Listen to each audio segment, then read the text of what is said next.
Hello, I'm Mr. Craven from the NET English Director Team, and I'm going to be talking through this quotation from John Agard's Checking Out My History. The quotation comes from near the beginning of the poem, and it follows the image of trying to bandage up me eye with me own history. In the quotation, the image of the bandage has been continued.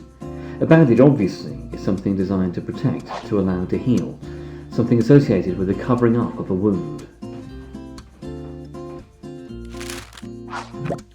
Here, however, it's also something that blinds the narrator, something that covers their eyes. The verb blind is worth unpacking. We associate sight with clarity, with truth, with knowledge, with light and hope and positivity. Eyes in a broader sense are often associated also with identity, the windows to the soul and all that. Blindness is associated with negativity, ignorance of the truth, the refusal or failure to engage with reality. Worse than this, the blindness is imposed, an act of aggression, a metaphor carrying the resonances of the brutality involved in the physical act, of torture, of mistreatment, of punishment, of the kinds of activities that would leave someone needing a bandage. The pronoun choice is worth flagging up as well.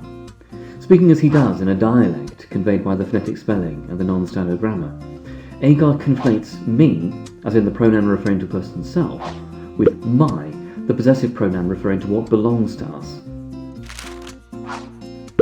What this conveys, perhaps, is the sense that what belongs to a person, their history, culture, memories, stories, these are what create a sense of self, a sense of identity.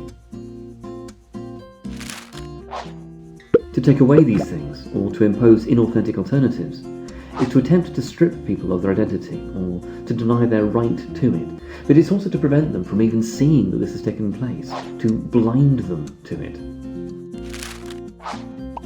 By the end of the poem, of course, we've had images of light, the beacon Toussaint, the sea-far woman Nanny, the star, the yellow sunrise Mary Seacole.